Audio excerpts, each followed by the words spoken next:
O Trilhas da Democracia de hoje recebe o editor da Alameda e diretor da Liga Brasileira de Editoras, a Libre, Haroldo Cerávulo Cereza.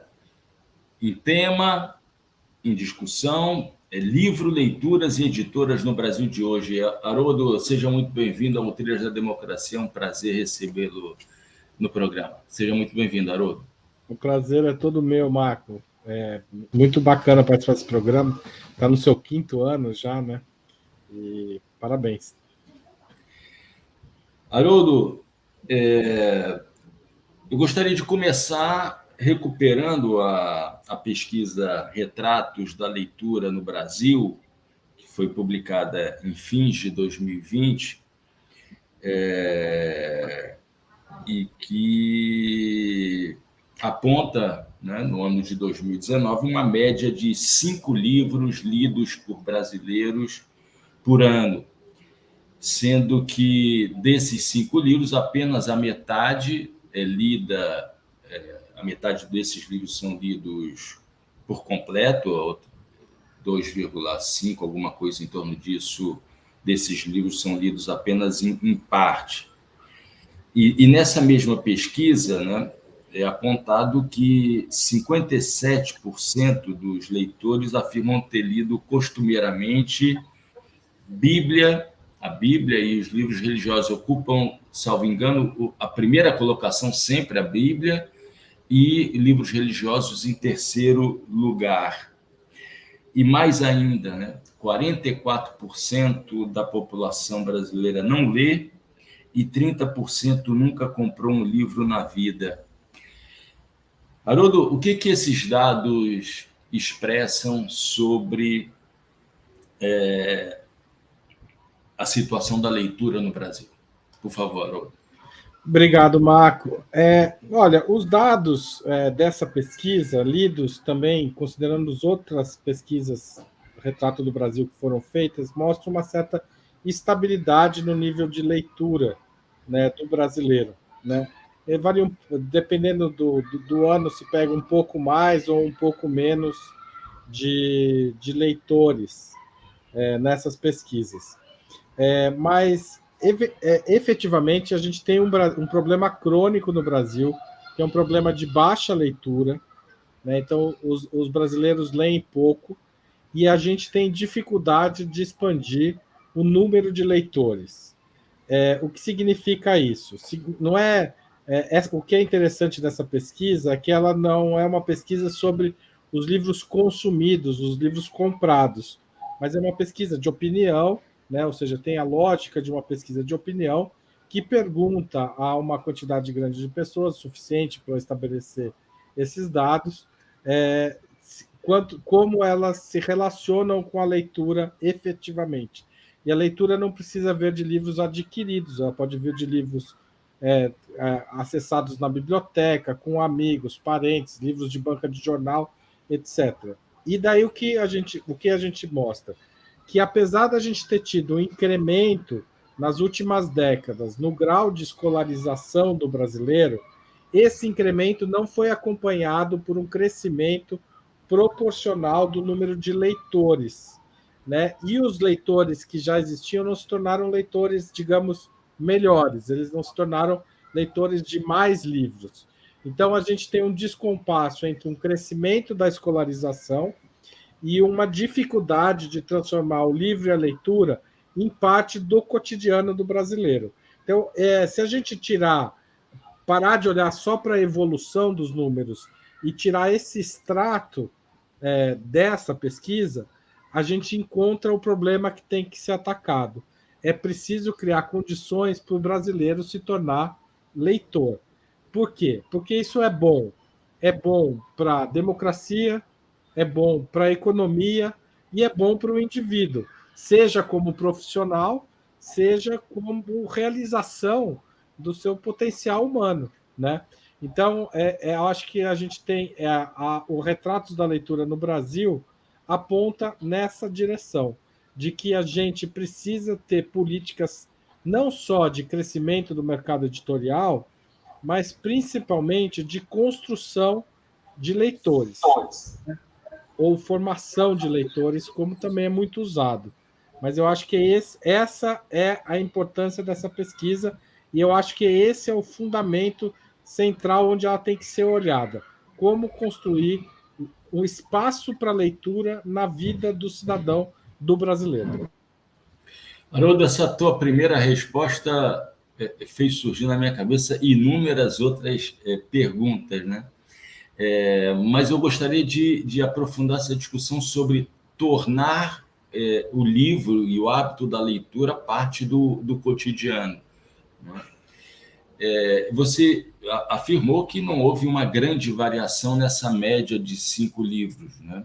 Então, quer dizer, essa média permanece independentemente das conjunturas políticas, né? Digamos, do Brasil pós-1988. Mas houve um impacto muito grande da introdução da internet, do smartphone, né, no cotidiano. Já as pesquisas, outras pesquisas que não essa, já demonstram o impacto da introdução do smartphone na vida, principalmente de crianças, mas não apenas de crianças, né? Crianças, adolescentes, adultos. O impacto disso na leitura.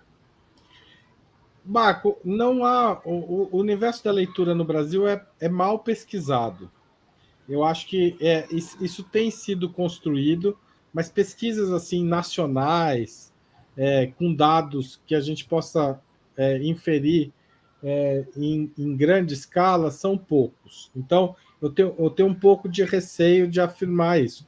Do ponto de vista das pesquisas que tratam do impacto, digamos, isolado, localizado digamos, da vida da internet, o que a gente percebe é que o tempo de lazer e o tempo de não trabalho, e mesmo o tempo de trabalho das pessoas, foi invadido pela internet, né? E o que significa isso? Que sobra menos tempo para outras atividades culturais, entre elas a leitura e a leitura do livro. Por outro lado, é muito comum, você deve ter alunos na Universidade Federal de Pernambuco que têm dificuldade de comprar livros, mas que conseguem acessar o conteúdo desses livros por meio de smartphones, de laptops e, eventualmente, até tablet. Embora tablet seja digamos, uma tecnologia que não se firmou tanto quanto o smartphone e os computadores pessoais. Então, como alguém que acompanha e até estuda, participa do debate sobre o livre e a leitura no Brasil, o que a gente percebe pelos relatos, por textos que estudam especificamente essas relações, é que você tem uma presença da leitura, de mensagens, de posts, de escritos na internet, e mesmo de livros na internet, muito forte, mas e de artigos acadêmicos, etc.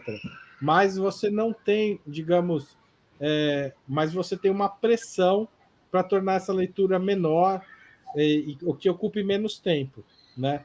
Que é a pressão do audiovisual, a pressão e das próprias redes sociais. E não sei se você concorda, Haroldo, ainda existe um elemento a mais que causa muita preocupação, que é o encurtamento da disponibilidade das pessoas a acompanhar uma produção qualquer que seja num tempo maior. Eu estou falando o seguinte, a cultura do TikTok, né? Quer dizer, as mensagens têm que ser de 30 segundos, um minuto já é alguma coisa muito, muito longa, né? E ler um livro requer uma disponibilidade de tempo muito maior, né? Uma dedicação muito maior à leitura. E esse, você não acha que seja o impacto mais negativo da atual fase da internet, não? Eu acho que essa é uma questão muito relevante que precisa ser pensada. especialmente quando a gente está tratando da formação e da permanência do leitor, né? Porque a gente não quer que as pessoas leiam só enquanto estejam na escola, que, aliás, a Retrato de Leitura mostra isso, né? Que as pessoas, conforme saem do ensino médio, começa a decrescer o nível de leitura das pessoas, né? Quando, na verdade, o ideal seria quando elas atingem a plenitude, a capacidade de ler, e daí elas deviam desenvolver essa capacidade, deviam aumentar o grau de leitura, aumentar o número de livros lidos por ano, e isso reduz. Eu acho que a internet joga nesse sentido. Mas eu acho também, Marco, que o livro ele sempre demandou dois tempos, né? Você tem o tempo digamos, o tempo da existência dele, ou seja, você comprar o livro, levar para casa, receber no smartphone, e o tempo que você gasta para lê-lo. E eu diria que mesmo no meio universitário, há uma redução da leitura de livros, né? Por exemplo, se você pega a bibliografia eu dei cursos durante a pandemia. Durante a pandemia, a gente dava aulas utilizando essencialmente artigos acadêmicos, né, publicados em geral em revistas abertas, porque era uma condição para facilitar o acesso, permitir que os alunos tivessem acesso a esses textos. Mas a leitura de livros como um todo foi muito prejudicada na pandemia, mas essa é uma tendência de muitas áreas do conhecimento, e que eu acho que é uma tendência, digamos, que leva a uma redução da complexidade, mesmo entre aqueles mais escolarizados, né?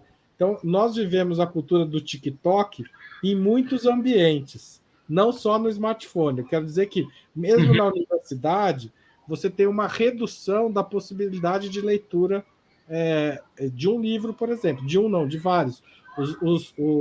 O tempo do mestrado foi reduzido, o tempo do doutorado foi reduzido, né? Então, veja, a gente tem o tempo disponível para a leitura mesmo dos professores é cada vez mais reduzido, porque tem que fazer pareceres não remunerados, tem que trabalhar, fazer uma série de exigências, assim, que a gente chamaria de produtivistas, que reduzem o tempo da leitura. Isso independente de eu achar positivo ou negativo, é um fato que existe, com o qual eu, como editor e como pesquisador da área também,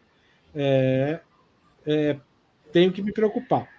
Uma vez eu escrevi um artigo, foi publicado na revista Consciência, sobre uma espécie que eu acho que a gente pode até tratar disso daqui a pouco, uma tendência de redução do preço real do livro, que não é acompanhado de uma percepção da redução de preço. E minha hipótese é que o tempo de leitura do livro não varia se o preço está mais baixo ou mais alto. E na prática, o que é caro mesmo para o leitor de livros, mais do que adquirir um livro, é o tempo que ele vai gastar para a leitura. E esse tempo está cada vez mais caro, porque a jornada de trabalho não se reduz, porque as pessoas estão fazendo jornadas duplas, trabalhando no fim de semana. Os professores universitários, por exemplo, são mestres em escrever artigos nos períodos de lazer, entre aspas, né? Então, a gente vive um tempo de esmagamento do tempo, né? E a cultura do TikTok está no TikTok, mas também está em outros lugares. Haroldo, a gente costuma ser muito rigoroso com o tempo que a gente está vivendo, né? E sempre sendo saudosista, melancólico, dizendo, no meu tempo não era assim, né? Mas só que eu me recordei agora dos meus tempos de graduação, que também foram os teus tempos, né? Onde também não se comprava livro porque os professores colocavam os livros na Xerox, né? E eram sempre capítulos, né? E eu me lembro de ter participado de várias conversas de corredor fazendo a crítica a esse hábito, porque fazia exatamente que era um desincentivo à leitura integral do livro, né? Porque se deixavam capítulos dos livros na Xerox, né? Então, na verdade, sempre houve obstáculos à leitura completa do livro. Inclusive, a gente está falando aqui do meio acadêmico universitário, né? Imagine nos outros espaços de acesso a livro, nas camadas mais populares, nas classes subalternas da sociedade. Não te parece isso? Não? Não, você tem toda a razão, porque assim, não é um fenômeno que surge com a internet, né? Mas ele é um pouco potencializado por ela. E é potencializado também por exigências que não, talvez não precisassem ser assim, né? Por exemplo, dos institutos de fomento à pesquisa, que estimulam enormemente a produção de artigos, mas não estimulam a produção de livros, né? Então, veja que a gente vive um drama que não está mais localizado no consumo só do livro. Ele está localizado também na produção. Os livros que são feitos hoje, eles são muitas vezes reuniões de artigos, ou seja, a perspectiva de produzir um livro a forma de produzir o livro é diferente. Não, você tem toda ser saudável. A indução, quer dizer, os órgãos de fomento à pesquisa induzem a partir da valorização de artigos em revistas e não da publicação de livros na íntegra, né? Exato.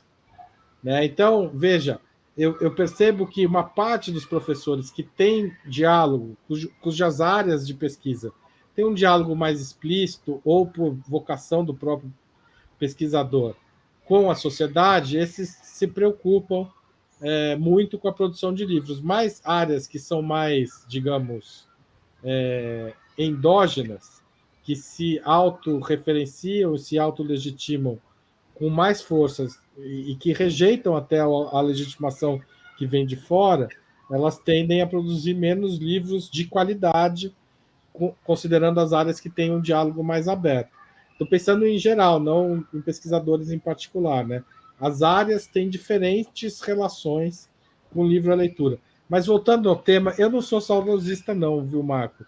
Eu acho que a educação brasileira viveu um salto qualitativo enorme depois de 88, né? Um salto quantitativo muito grande nos anos Lula, especialmente no ensino superior, que tem resultado em mudanças sociais, em mudanças na qualidade da reflexão, do debate público, só que falta, digamos, uma política correspondente para o livro e para a leitura, né? Ou seja, a gente caminhou na escolarização, mas a gente não caminhou na mesma velocidade no livro e na leitura, que é parte de um conjunto de problemas para um país democrático e um país que quer se desenvolver, tanto social quanto economicamente. Haroldo, eu não quero comparar o Brasil, por exemplo, com a média francesa, né? Me corrija se eu estiver errado, mas eu li em algum lugar que a média de livros lidos na França pelos franceses é de 20 livros, né? Uhum. Comparado com os 5 brasileiros. No continente sul-americano, a quantas anda essa média? Por exemplo, os nossos irmãos argentinos, qual é a média de livros lidos na Argentina? Olha, sinceramente, eu não tenho esse número de cabeça. Quando você fala em 21 livros lidos na França, a gente está pensando em livros comprados por habitantes. Então, assim, a gente tem que ir para um outro nível de discussão, porque lá são volumes comprados pelas pessoas. O que tende a acontecer na América Latina, como regra geral, é uma relação um pouco melhor com o livro e a leitura que o Brasil, né? Eu não sei os números de cabeça, mas países como Argentina, Peru, têm uma relação. O livro faz mais parte da vida social do que no Brasil, mas eu não tenho esses números de cabeça assim para comparar. No caso da França, é essa a diferença. A Retrato de Leitura fala de livros lidos. Na França é de livros comprados. São 21 livros comprados por habitante por ano. Então, isso significa que na França esse número de livros lidos pode ser maior, né? Pode ser maior, porque a França tem algo que não tem no Brasil. que é uma rede muito forte de bibliotecas públicas, né? E que é muito usada pelo cidadão francês, né? Ele não é usado só pelo estudante. O cidadão francês frequenta a biblioteca pública porque ela está perto de casa. Haroldo, dando um passo numa outra, quer dizer, na mesma direção, mas deslocando o olhar da leitura para os espaços de venda dos livros, né? Tu disse que não é saudosista, mas eu sou muito saudosista, mas isso é uma característica minha particular, né? Nos meus tempos de graduação, né, no Instituto de Filosofia e Ciências Sociais da UFRJ, no Largo de São Francisco, no centro do Rio de Janeiro, ou seja, numa região central do Rio de Janeiro, havia inúmeras livrarias ao redor do próprio Largo de São Francisco, né? Para não se falar em outros espaços do próprio centro do Rio de Janeiro. E quando saíamos das aulas, íamos a essas livrarias, e aquele hábito de ver o lançamento, ficar lendo a orelha do livro, a apresentação, etc., comparar o preço do livro numa livraria com o preço do livro numa outra livraria, etc. Isso, estou falando anos 80, anos 90, né?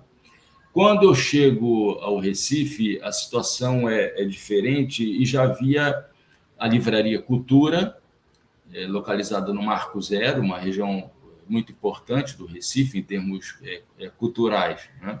Que atraía, era um espaço não apenas de compra de livro, mas também desse hábito, né, de você passar uma tarde tomando um café, né, encontrando pessoas, etc.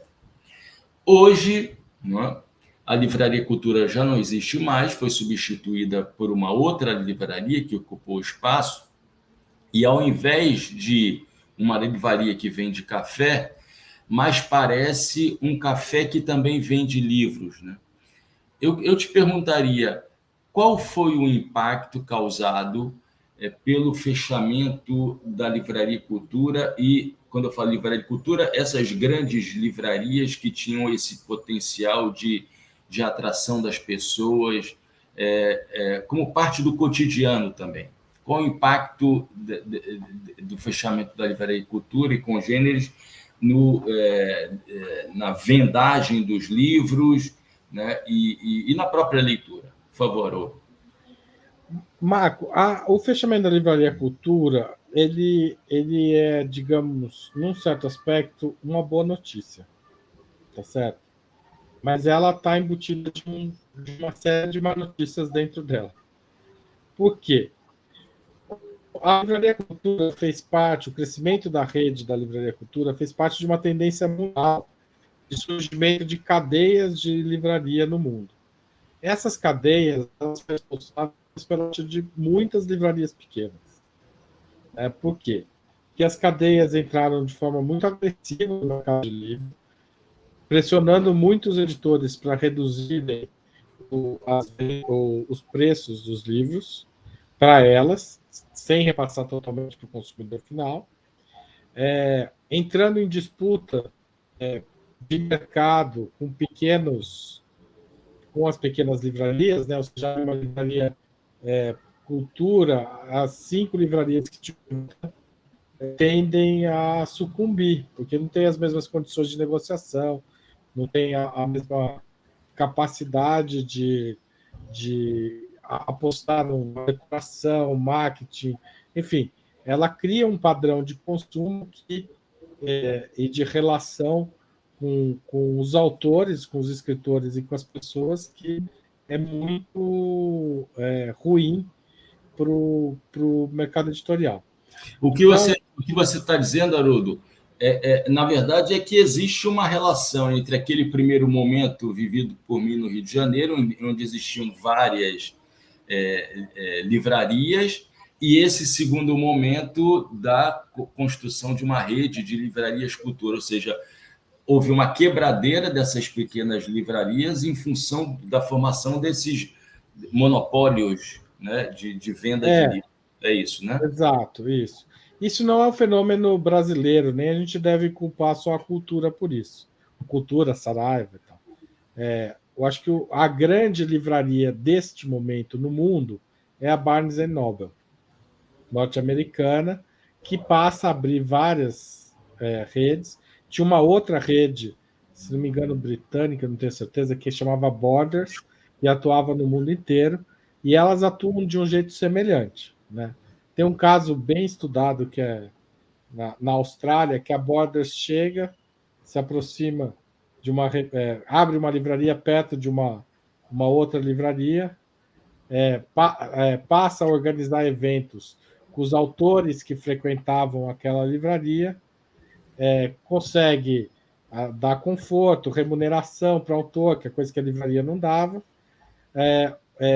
faz grandes consignações dos livros que vendiam na outra livraria, expõe, até que essa livraria fecha. Quando essa livraria fecha, ela troca esse autor que permitiu ela monopolizar o mercado por livros de administração mais simples.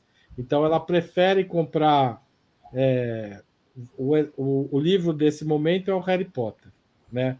E eu acho que o último livro desse momento é os 50 Tons de Cinza. Digamos, entre o Harry Potter e os 50 Tons de Cinza, há um processo de fortalecimento muito grande do marketing das livrarias e editoras. E esses livros vão ocupando o espaço da diversidade que existia nas pequenas livrarias. Porque a pequena livraria era especializada em história, a outra em feminismo, a outra em movimento social, etc. E essa diversidade ela é massacrada pela grande rede, e depois que a grande rede trouxe esses leitores para ela, mas depois esses leitores não são os prioritários, porque eles não são tão lucrativos quanto o do marketing. Eles garantem, digamos, uma renda básica ali para a livraria, que mantém um certo catálogo disso, etc. Mas o grosso do investimento de marketing, da exposição, do que a livraria chama de vitrine, passa a ser esses livros de grandes de marketing, sabe? Então, Mudando o que tem que ser mudado é alguma coisa semelhante ao que aconteceu no mercado varejista, né? Quando existiam pequenos mercados, pequenas mercearias, e que foram dando espaço às grandes redes de supermercado. exato. Ou o que a Coca-Cola está fazendo agora com o Oxo, né? O Oxo, que está entrando no país, está fechando um monte de mercadinhos. Tem estudos no México que diz que cada Oxo que abre fecha 5 pequenos mercados. E esse processo a gente viveu com as livrarias. De certa forma, foi incentivado pelo BNDES durante o governo Lula, 2 principalmente, e começo do governo Dilma. Acho que foi uma política equivocada, já escrevi sobre isso, de apostar. A minha leitura é que é muito mais grave o que acontece no mercado de livrarias, porque o mercado de livrarias, na minha opinião, deve ser pensado pelo governo como um mercado de pequenos burgueses, de pequenos negociantes. É assim que ele pode gerar muito emprego, é assim que ele pode gerar renda em regiões que não têm livraria hoje, né, mas que não precisam. A vice-presidente da Libre, a Lisandra Magon de Almeida, que é editora da Jandaíra, ela sempre fala: a livraria tem que ser um negócio para que uma mãe na periferia crie bem seus 2, 3 filhos. Uma mãe solteira na periferia crie bem seus 2, 3 filhos. Ela não precisa ser um negócio para o dono da livraria passar férias em Paris. Então, se a gente tiver essa perspectiva, a gente pode resolver um problema crônico do país, que é a falta de livrarias. Porque as livrarias, as grandes redes ficam no centro, nos shopping centers, e acabam destruindo livrarias que estão na periferia das cidades. Às vezes, na praça, aqui na Zona Leste, tinha uma livraria importante aqui em São Paulo. Ela foi fechada durante esse processo, porque não consegue competir com a Livraria Cultura do Shopping Anália Franco, que abre ali perto, mas que só tem um tipo de frequência, né? Porque parte dos consumidores da praça Silvio Romero passam a frequentar a livraria do shopping e é suficiente para quebrar a livraria da praça, entendeu? Haroldo, eu dou aula num centro de ciências sociais aplicadas. Quando eu cheguei ao Recife, na UFPE, para dar aula na UFPE, havia um quiosque no centro, no espaço central do centro, próximo à cantina, em que eram vendidos livros. Era uma estrutura muito pequena, né? Mas era ali que você encomendava os livros, né? Você tinha um ponto de referência de compra e venda de livros no centro, na região, como eu disse, no espaço central do centro, né? Um centro de ciências sociais aplicadas. Não existe hoje, dentro desse centro, nenhum espaço de venda de livro, né? Então, eu acho que é muito mais do que simbólico dos tempos em que nós vivemos. Eu gostaria de acrescentar um novo elemento, né? Qual é o impacto causado pela Amazon, né? Pela venda de livros na internet, também dentro desse processo que a gente está dialogando aqui, sobre o qual a Não, gente está... o impacto é negativo, né? Porque, digamos, esse é o lado negativo do fechamento da cultura, porque a gente está caminhando para mais centralização das vendas de livro num grande comerciante online que usa os dados dos seus consumidores para vender outros produtos, né? E que o livro é uma atração secundária e você perde um dos fenômenos da livraria, que é um pouco a descoberta do livro que você não conhecia, sabia que existia. Né? É muito bom procurar livro na Amazon se você sabe o que está procurando. Se você for procurar a esmo, você vai se perder naquele mar de informação e no que o algoritmo espera de você. Né? Você não tem a surpresa da busca numa livraria. Então, eu acho que tem uma perda cultural nesse processo e tem uma perda econômica, porque a Amazon também é um fator destruidor de livrarias. Existem políticas para lidar com isso. O Brasil pode adotar uma delas, que é a lei do preço comum, que ou já foi chamada de lei do preço fixo. Eu não gosto do nome, porque não é um preço fixo, é um preço comum, né? Cada livro tem o seu preço, não é que todos os livros terão o mesmo preço, e é uma, digamos, uma regra de preço para um período de vida do livro, para que você, Marco, quando for procurar um livro, tenha, digamos, a certeza de que vai encontrar um preço semelhante na Amazon ou na livraria perto da sua casa. Você tendo essa certeza, sua tendência é comprar na livraria.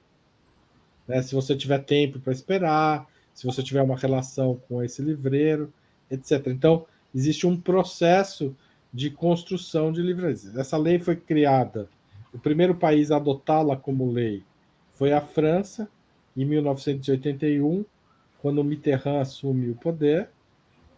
Essa lei é adotada em outros países da Europa, França, Espanha, Itália, Portugal, Alemanha. Alguns países não adotam, e o resultado disso, onde essa lei foi adotada, foi redução do preço do livro, o preço médio do livro, e ampliação da rede de livrarias físicas, ou pelo menos manutenção da rede, não perda de livrarias. Então, a Argentina tem uma lei assim, foi adotada no período das crises do começo dos anos 2000, foi muito importante para o mercado argentino. Eu lembro de ter ido para a Argentina em 2003, que é logo quando eles estão adotando. O mercado de livros na Argentina estava praticamente dominado pela Planeta, editora Planeta. Essa lei vai criar uma série de condições que estimulam o mercado editorial e a manutenção das livrarias. Né? Livrarias, sebos, etc., na Argentina tem uma vida sabidamente mais ativa que no Brasil. Né? Então, essa é uma política que a gente defende, tem um projeto de lei tramitando no Senado, né? A gente espera que em algum momento ele seja retomado e abraçado como uma política de Estado mesmo. Haroldo, eu gostaria de falar agora de uma outra pesquisa mais recente, que é sobre a produção e vendas do setor editorial brasileiro. E me chamaram a atenção dois gráficos que constam dessa pesquisa. O primeiro gráfico é de vendas ao mercado, em que existem duas linhas, uma primeira linha que é do PIB e uma segunda linha que é de vendas de livros ao mercado. E existe uma boca do jacaré, né, que vai se abrindo. O PIB brasileiro não sofre grandes alterações. No gráfico da pesquisa se inicia no ano de 2005 e vai até o ano de 2022. Não é? Então, há uma estabilização do PIB, mas um declínio acentuado da venda de livros. Eu queria que você comentasse esse gráfico, as razões, né, desse gráfico. E há, na sequência, um outro gráfico, né, que é das vendas ao governo. E nesse segundo gráfico, que tem como referência 2 anos, o ano de 2021 e o ano de 2022. As vendas ao governo tem uma queda do ano de 2021 para o ano de 2022 da ordem de 42%. Eu queria que tu analisasse essas duas situações de venda do mercado, vendas ao mercado e vendas ao governo. Por favor. Não, a primeira coisa é que, contrariamente à percepção das pessoas, o preço unitário do livro tem caído bastante de 2005 para cá, né? Mesmo em 2022 ainda tem uma queda no preço real, o preço médio real de cada livro. Isso é uma sensação que o consumidor não tem. Como eu disse, eu acho que, na minha hipótese, está relacionada à dificuldade por excesso de trabalho, pela pressão das redes sociais, etc., de diminuir o tempo de leitura disponível para cada leitor. Mesmo os bons leitores, digamos assim, têm a sensação de que o tempo está escasso, portanto, qualquer dinheiro que ele gaste em livro é um dinheiro potencialmente mal gasto. Ou seja, a chance dele comprar um livro e não ler é grande, certo? Então, essa sensação, isso explica... E que significa isso no ponto de vista prático? Significa que o capital circulante no meio dos livros tem se reduzido. Digamos, a participação no PIB do mercado editorial, que nunca foi grande, é cada vez menor.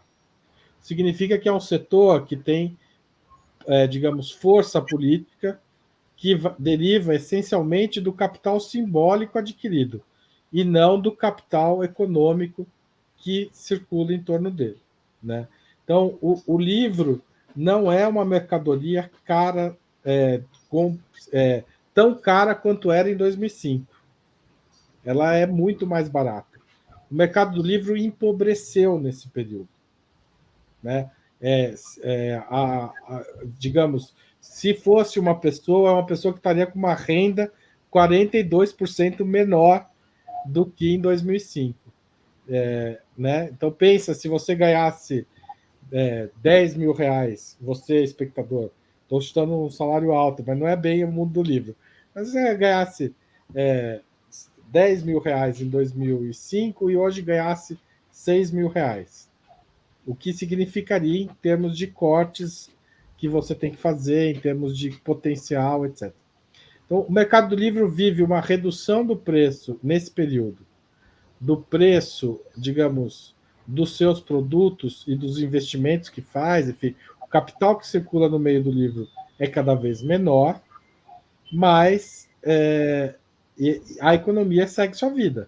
sem ter uma queda. Pelo contrário, tem um crescimento, né, nesse período da ordem de 30%. O PIB cresce cerca de 30% de 2005 a 2002. Então, você tem... É como se, na verdade, a expectativa sua em 2005 é que em 2022, se você tivesse trabalhando no mesmo lugar, com o mesmo emprego, sem reajuste, em vez de 10, você ganhasse, e acompanhando o crescimento da empresa chamada Brasil. Estou simplificando bem o raciocínio, Marco, mas é que você saísse de 10 para um salário de 13 mil. Teria uma folga aí de 3 mil reais a mais relativa ao crescimento desse lugar onde você vive. O Mercado Livre, na verdade, cai para 60%, ou seja, ele cai em termos reais para menos, né, da metade, para muito menos. Porque se seguisse a mesma comparação, então, assim, o que eu quero dizer com isso? O Mercado Livre é um mercado pobre. Ele não é um mercado em si economicamente importante para o Brasil. Se a gente olhar para a economia do livro como um negócio e a gente só se interessar pelos números econômicos, a gente poderia chegar à conclusão que o Brasil não precisa de nenhuma editora, de nenhum escritor e de nenhum leitor. Mas, evidentemente, o mercado do livro está relacionado a todo o resto do país. Está relacionado ao crescimento econômico, está relacionado ao debate econômico, está relacionado à democracia, ao debate político. Então, esse é um mercado que precisa ser pensado pelo como uma ferramenta social, e não só com um mercado político econômico. Consequência prática também de um mercado que cai, que diminui, que enxuga, algum setor desse mercado vai sofrer. Então, o fechamento das livrarias, esse processo, primeiro de centralização, mas já com morte de livrarias, e depois morte das redes, está relacionado à tibieza econômica desse mercado. Então, a gente precisa pensar na economia do livro como um fator de sobrevivência deste objeto que é tão importante, deste objeto ou deste meio, se for digital, que é tão importante para a difusão do conhecimento, para a troca social, para a troca política.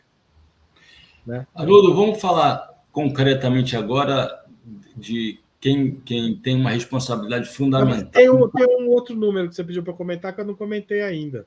Eu falei das vendas ao mercado e vendas ao governo, a redução. Isso, as vendas ao governo. As vendas ao governo, assim, historicamente, vem perdendo peso neste mercado. Por quê? Porque o governo, digamos, o governo sofisticou muito a forma de se relacionar com as empresas, consegue descontos, às vezes, um pouco até excessivos, para se a gente pensar na economia do livro, mas muito bom para as contas do governo, né? Podemos falar disso daqui a pouco nas políticas, né? E então, assim, o governo tem democratizado o processo de seleção, mas, assim, o governo Bolsonaro, em particular, é um governo errático. Então, a queda de 2021 para 2022, ela se explica essencialmente porque o governo Bolsonaro não conseguia terminar os processos de compra de livros que haviam sido iniciados no próprio, às vezes antes do governo Bolsonaro e às vezes durante o próprio governo Bolsonaro. Agora, em junho, começo de junho, o governo acertou a maior parte de uma grande compra que chama PNLD 2021, PNLD Literário 2021, ou seja, livros que deviam ter chegado às escolas no ano de 2021. Eles vão chegar em meados de 23, para o fim de 23, talvez sejam usados só em 24 nas escolas. São 3 anos de defasagem. O ano passado, em particular, o governo Bolsonaro foi muito pródigo em abrir programas de compra, mas foi muito ruim de fechar programas de compra. O que tu está dizendo, Haroldo, só para o governo Bolsonaro não foi apenas fascista ao substituir a apologia do livro pela apologia das armas, né? Ele foi incompetente nos próprios processos de compra e finalização de processos de compra, aquisição de livros, é isso? É. Eu não sei o que aconteceu exatamente lá dentro, porque, em linhas gerais, não houve grandes abalos, digamos, na política, mas as compras efetivamente foram atrasadas e represadas. Provavelmente no ano que vem, se a gente repetir essa conversa, a gente vai ver um incremento das compras em 2023, que não necessariamente significa que o governo Lula esticou a compra de livros, mas só que está concluindo processos que estavam abertos, deixados em abertos pelo governo Bolsonaro. Porque o PNLD literário de 2021, 2022 e 23, que já devia estar também sendo concluído, a entrega, imagino que a entrega, ou pelo menos a compra, ainda estão em abertos. Ainda estão em aberto. 2021 acabou agora começa a andar o 22 e o 23 e depois o 24. O governo Bolsonaro, ano passado, tinha 4 anos de compra de livros de um dos projetos, que é o PNLD literário, em aberto. PNLD 2021, PNLD 2022, PNLD 2023 e PNLD 2024. Então, são 4 anos que em aberto, operando, uma correria danada nas editoras para atender as demandas, de fornecer os livros, etc. e tal, de eles serem avaliados por equipes, etc. Mas a compra efetivamente está sendo realizada esse ano. Haroldo, uma penúltima pergunta, porque a última pergunta é sobre políticas públicas para o livro, né? Eu queria que tu falasse, na medida do possível, com brevidade, sobre a experiência da editora que você coordena, que você dirige, que você é o editor, né? A Alameda. Como é que foi essa experiência? Quantos anos tem de existência a Alameda? A Alameda a gente criou em 2004. O primeiro livro que a gente lançou era sobre a Revolução dos Cravos, que na época fazia 25 anos. Então a gente está com. De lá para cá, quantos livros A gente foram? publicou aproximadamente 900 títulos. Isso, isso é um número. É bastante elevado. A gente publica muito livro universitário, né, na área de ciências humanas. A gente começou muito forte em história, mas hoje em dia a gente abarca várias outras áreas. E a gente sempre teve uma ideia de que a gente tinha que fazer livros não só para a universidade, de alguma forma, os livros, mesmo sendo teses, livros organizados, etc., tinham que ter um diálogo com a sociedade. Então, o nosso modelo de financiamento sempre foi contar, eventualmente, com o apoio de CNPq, CAPES, etc., mas também produzir livros, mas mesmo esses livros pensados para um grande público, né? Não só para aquele público especial. A gente tem Então, o prazer de ter publicado um livro seu, inclusive. então o ano que vem. Estou vendo ele atrás da sua cabeça. Ele aqui atrás, exatamente. Então, ano que vem são 20 anos de Alameda. 20 anos. E você considera que ocupou um nicho do mercado? Eu acho que sim, eu acho que são poucas editoras com essa característica de diálogo intenso com a universidade, mas também com a sociedade, sabe? Às vezes elas estão mais de um lado ou mais do outro. A gente está nesse meio do caminho com muita variedade, muita diversidade de abordagens da vida social e política brasileira e muitos autores brasileiros. A gente é essencialmente uma editora de autores brasileiros. Então a gente a gente estabeleceu relações com universidades do Brasil inteiro, né, do região norte, nordeste, sul. A gente está aqui em São Paulo, mas os nossos autores são do Brasil inteiro. Eu acho isso maravilhoso, assim, do ponto de vista cultural, acho que a gente cumpre bem, digamos, nosso desejo inicial. Do ponto de vista econômico, é uma dificuldade muito maior do que eu imaginava, né? Eu imagino que foi passar os anos da pandemia, dessas revoluções no mercado editorial que a gente está vivendo, né? Não foi fácil e não é fácil, assim, no dia a dia é muito difícil manter uma editora como a nossa viva, assim. As pressões são muitas, os limites que a gente tem de negociação, etc., são bem estritos, Mas, assim, eu acho que foi um grande prazer ter aberto essa editora. Não foi.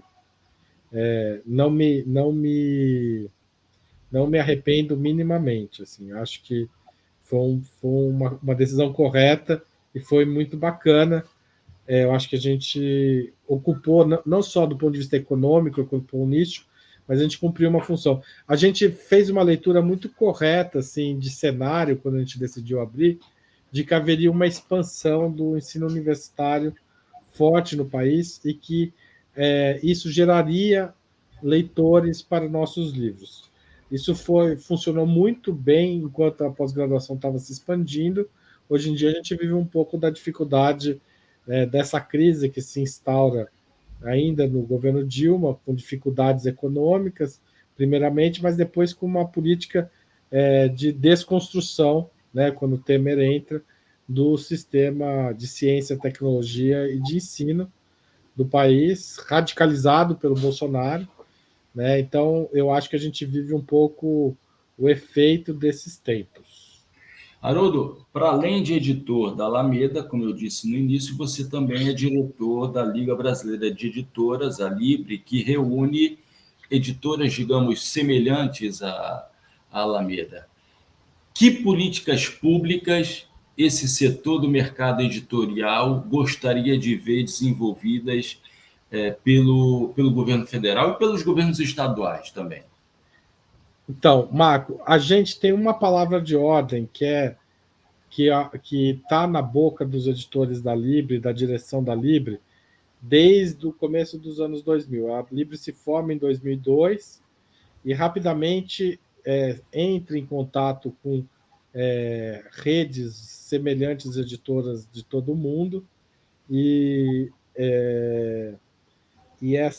essa rede ela está discutindo uma palavra, um conceito que se chama bibliodiversidade. Que é a bibliodiversidade? Ela tem um paralelo muito forte com a ideia de biodiversidade, né?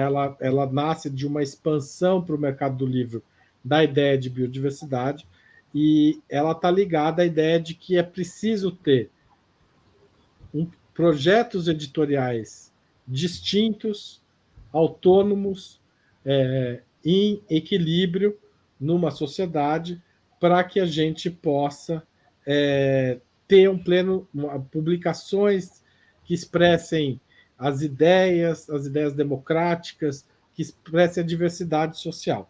Então, a ideia de bibliodiversidade, ela, digamos, é uma das derivações da biodiversidade, e ela vai encontrar paralelos depois, né?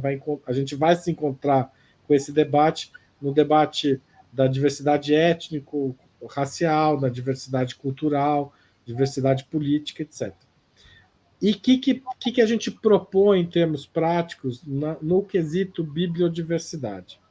Né? A gente propõe que o Estado e o país, né, os países, devem ter políticas que incentivem a bibliodiversidade como forma de estimular o mercado editorial, que, diferentemente do mercado de petróleo, por exemplo, é um mercado em que o monopólio faz muito mal e que o oligopólio faz muito mal. Por quê?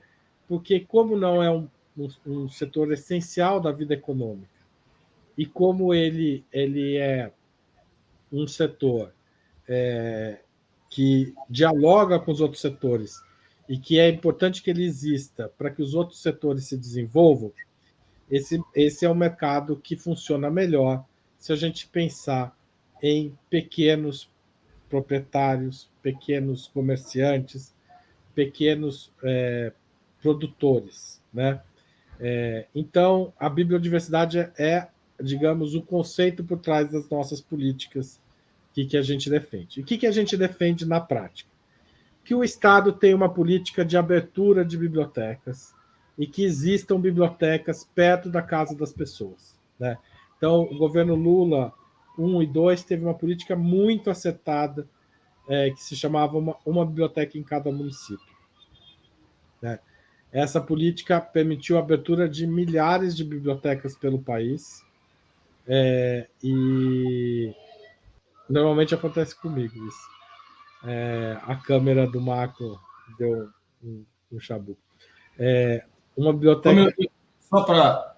Isso já aconteceu outras vezes, e eu sempre digo uma postura ético-política, eu mantenho o rosa aqui.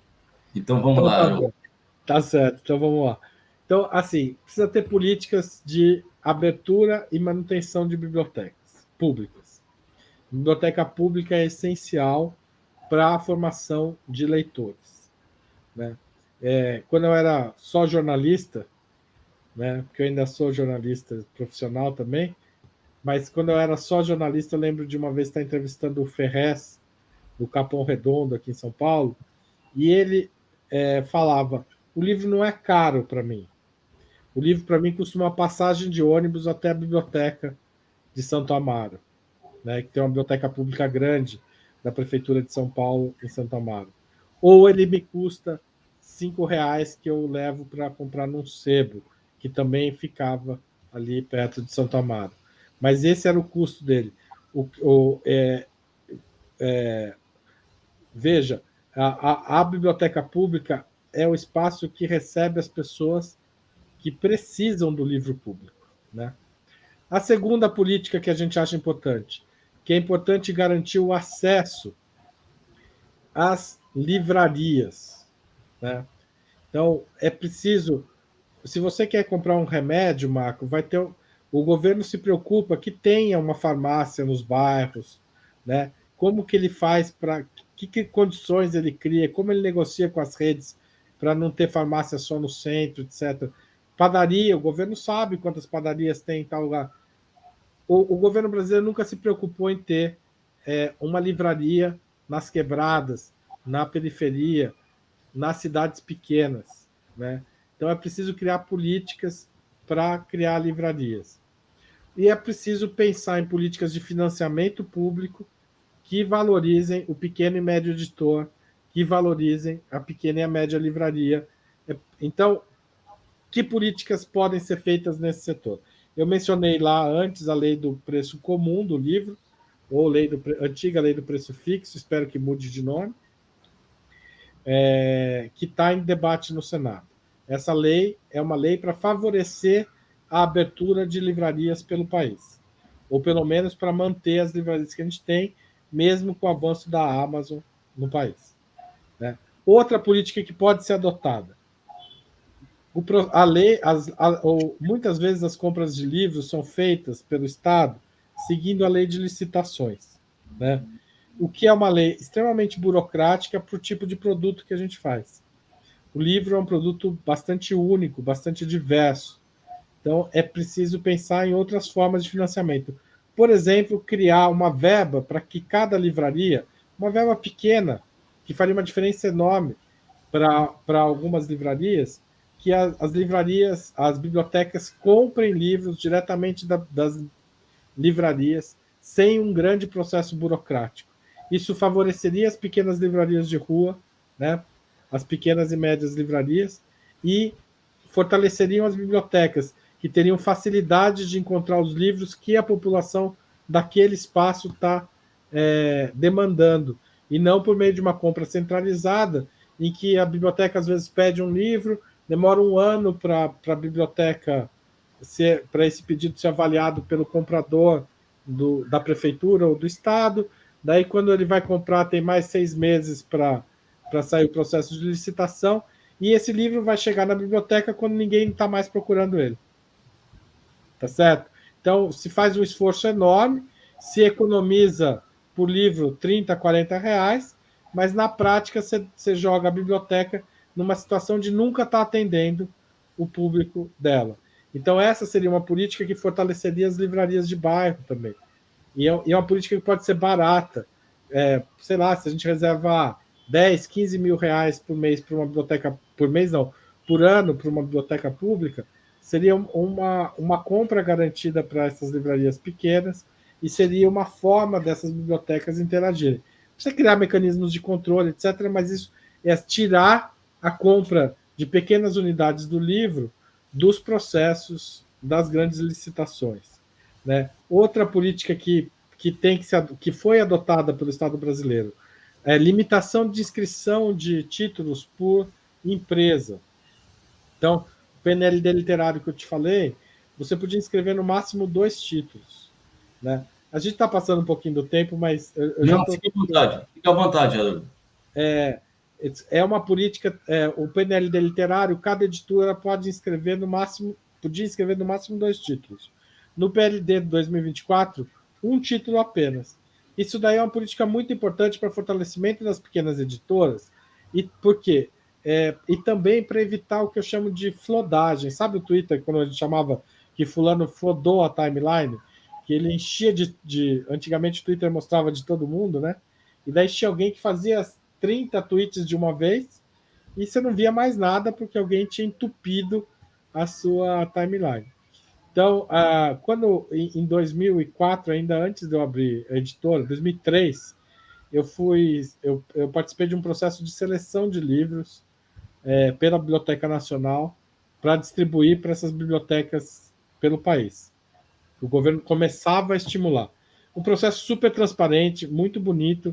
Eu não recebi nenhum tipo de pressão de editor para ser selecionado, nada. Mas a gente sentava lá para avaliar e as grandes editoras mandavam 100, 200 títulos para a gente avaliar. E as pequenas mandavam 5, 10, 20 títulos. O que acontecia? O padrão estético, o padrão editorial que aquela montanha de livros das grandes editoras impunha, acabava excluindo os pequenos títulos da compra. Não por uma má fé dos avaliadores, eu era um deles, não por pressão das editoras, mas o próprio processo era excludente. A partir da pressão de editores independentes como os da Libre, e conversas com o governo, etc., isso foi mudando ao longo do tempo. Né? Então, veja, tem existe uma série de políticas públicas que podem ser adotadas para fomentar uma economia do livro mais equilibrada. Isso é uma parte da questão. A outra é a gente atacar nos leitores. Eu defendo a tese, particularmente, só para encerrar, de que a gente não pode se preocupar apenas com a formação dos leitores, que essa é uma política que vem sendo implementada, há muita gente preocupada com isso no Estado brasileiro e na sociedade brasileira, mas a gente precisa da correspondente, que é o livro precisa estar acessível para os leitores. E a forma de tornar o livro acessível são duas, essencialmente: biblioteca perto de casa e livraria perto de casa. Tá certo? Se a gente tiver essas duas coisas, o processo de formar leitor os leitores vão encontrar os livros depois de formados e não vão abandonar os livros porque não tem tempo de ir na biblioteca, porque não tem dinheiro para comprar os livros.